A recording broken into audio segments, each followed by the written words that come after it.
value of understanding what the other does.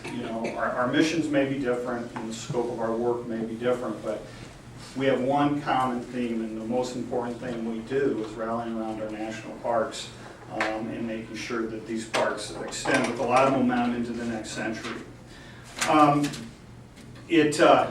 The theme of today's meeting is to look at the call to action, to go in depth and see how we can all support the call to action, which was put together by John Jarvis and is reflective of his team at the National Park Service and the full depth and breadth of the National Park Service's programs and partners. We've all had an opportunity to work with John, and John is a great leader, and that's another reason we're here today, because John has made it very clear while at the Director of the National Park Service the importance he's placing with the service and engaging with all the partners. The other day, John and I were up at Sagamore Hill for Theodore Roosevelt's 153rd birthday. It was a unique opportunity to celebrate his birthday at Sagamore Hill. It was also an opportunity for the National Park Foundation to present a document, a letter that Theodore Roosevelt had written to his son Quentin during his 1903 expedition to Yellowstone National Park, and his letter was previously unknown. And while we were there, in the Sagamore Hill Visitor Center is many of Theodore Roosevelt's quotes. And there's one of his better-known quotes displayed there that I really think describes John Jarvis. And Theodore Roosevelt said, "Far and away, the best prize that life has to offer is the chance to work hard at work worth doing." And with that, I'd like to introduce John Jarvis, Director of the National Park Service.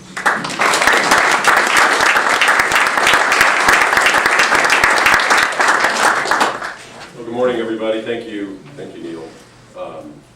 It is, I think, unprecedented to have everybody that the collective knowledge and experience in this room in the wide range of sectors that you represent, and that's extraordinary. And again, I echo these three extraordinary individuals and their happiness that you're all here, because it's a real opportunity. So what I'm going to do over the next 15 or 20 minutes or so is talk a little bit about my vision and call to action, sort of set the tone today. But I really hope that today is a dialogue, a communication, a discussion about how we can all work together. And these, I think Neil or others sort of indicated that Washington is setting the tone for dysfunction these days. And parks can be a unifying force, not only in Washington but in this country. And we saw it yesterday, as I mentioned last night, with Fort Monroe, and the president using his power of the pen to use the Antiquities Act to create the newest national monument at Fort Monroe in Virginia was really crossed all political and partisan local national lines and resulted in the protection, the permanent protection of an extraordinary resource that's now in our responsibility. Now, my apologies to the Park Service people that have seen me do this, but not everybody's seen me do this. But I'm going to take us on a little history trip here. That there have been many reports produced in the history of the National Park Service, and I'm going to kind of flip through them. I collect them, some have been quite successful, and some have gathered dust on the shelves of my shelf in particular. But I'm going to mention a few. The Leopold Report, really, in many ways, a seminal work, and really laid down the foundation of the way we manage natural resources in the parks. It landed on George Hartzog's desk. He frankly didn't like it very much, but it took a while to implement. But actually, this is a report that we can look back on and say this was a seminal work.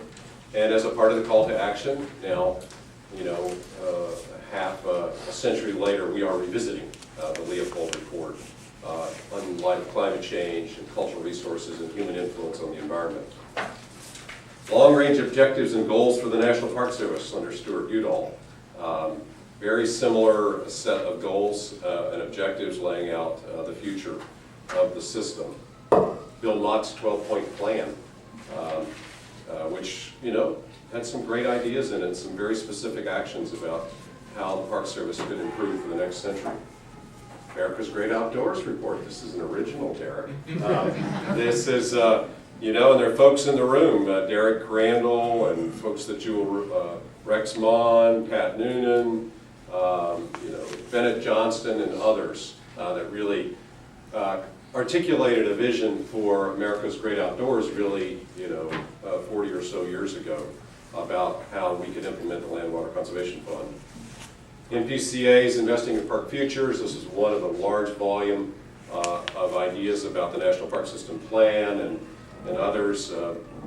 Most of this never implemented, frankly. The Vail Agenda. This was at our 75th anniversary. Bill Briggle was the lead of that, and it was a great event. I think I have my coffee cup from it. That's about all that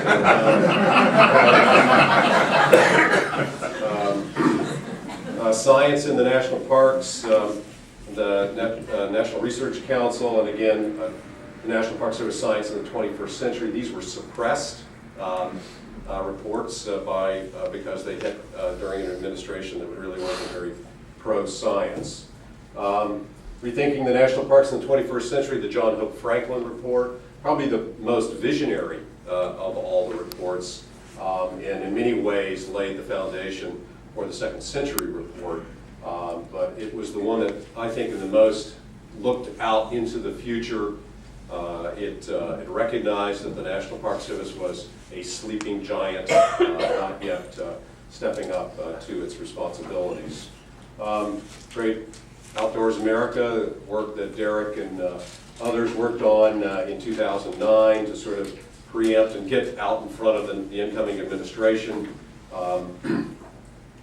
The report on America's National Parks, Dirk Kempthorne, Mary Bomar's report, which had a lot of really good ideas, a really sound foundation. It was a call to Congress for significant funding before the centennial, which was never realized. We never really got much of anything in terms of actual appropriations for this, though the foundation of this document was good. It suffered, of course, as so many of these documents do at a turn of administration. You know, too many pictures of the past president and it out the door it went, so it was not really picked up. And the Second Century report, which was really designed to transition from the past administration into the next administration. An extraordinary team that was assembled by NPCA and staffed by Lauren Fraser, and then I was the liaison to the Second Century Commission and traveled with them around the country and attempted to influence this as much as possible. Again, a lot of common themes here that actually go through all of these reports about the national park. This one probably more so than the others recognized the value of the other programs that the National Park Service administers, our TCA, Land Water Conservation Fund, Historic Preservation, those kinds of things, as an instrument to carry the national park idea beyond the boundaries of the national parks. America's Great Outdoors, report to the President. This is the first in a series of reports. And there are two more coming out. One is an accomplishment report, and then the report of our 50-state tour and the 100 projects that have come up through the governors. Still, though it's broad, it has a lot of National Park Service stuff in it, but it is across the landscape of all our public lands. And then the call to action, which is a nice, capstone to this pile of reports. And so I want to talk a little bit about why I think this one's a little different and why we're all here to talk about it. And so first of all, this one was built upon the knowledge that there were common themes in all of these reports. There was a sort of a clarion call in all of them for the National Park Service to be more creative, to be more innovative, to use all of its assets, both the 300 and whatever number of national parks that we have, but also its programmatic responsibilities that are much broader than just the units. To use all of that, all of those resources and all those assets to step up to frankly, a social responsibility in this country. That, David McCullough and others have said, it is on the shoulders of the National Park Service to ensure that this great experiment in democracy actually works. That it is our responsibility to highlight the minority voice, the full American narrative, to inspire a country to protect its natural and cultural legacy. All of these things were called upon us to step up, and in some cases we have, and in some cases we have not. When you look at this report, you will notice that there is no picture of me, there's no picture of the president, there's no picture of the secretary. As a matter of fact, our names are not even in this document. This document was written, designed specifically to survive a transition in administration, because we may very well be facing that. And frankly, having 5 years to 2016 is not actually enough time. That's pretty short. But if we had to restart again in 12 to develop a plan and go through that process under a new administration, 2016 would be on us in a second and we would miss it. So we specifically designed this so that it does not appear in any way, shape, or form as a partisan document that is only what our hope would be is that, and this is really why we are really trying to socialize this amongst our many friends, is that the core principles and the actions behind this would carry through regardless of who is sitting in the White House or in my job in 14 or 15 months, because that could easily change. And we really don't want to restart. We want to keep our eyes on the prize. We also built this around the concept that it is really not predicated on a new appropriations by Congress. Now, we would love to have a new appropriation by Congress. We would love to have, a bump in our budget, but that puts the responsibility for actually implementation on somebody else. And what we wanted to do is to focus this on the power and the authority that we had ourselves, both within the service and with our many partners, to actually implement these kinds of things.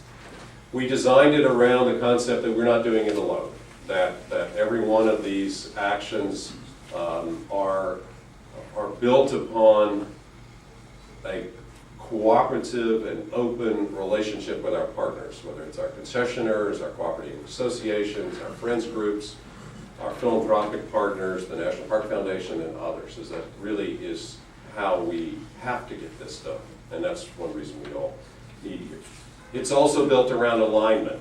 It's built around that they are not siloed. They are not all falling on one small programmatic responsibility of one function, but really cross-cutting as well. It's built upon internal alignment. I mean, you're all aligned here, or maybe for the first time aligned, but we didn't even have alignment inside our own organization of the programmatic side of the house and the unit side of the house. And so it's built upon that as well. There's accountability in this, in that we have assigned executive sponsors for every one of the 36 goals within our organization. There's ownership being built around that, and I will be holding our managers accountable. That's one of the failures in a lot of these past plans, is no one was accountable for actually follow-up and implementation and to ensure that these actions were actually taking place. This is also built upon solid organizational consulting advice. And Margaret Wheatley, who served on the Second Century Commission, has sort of adopted the Park Service as her mission. She is providing extraordinary advice to us about how you transform an organization for the future, and really focused on innovation and creativity and change, and is working directly with Mickey and other members of my staff to help us look at this from a transformative standpoint. So, we started out with 100 goals or 200 goals, and we worked it down to 36, running them through a screen of that they would be transformative, that they would actually, if implemented,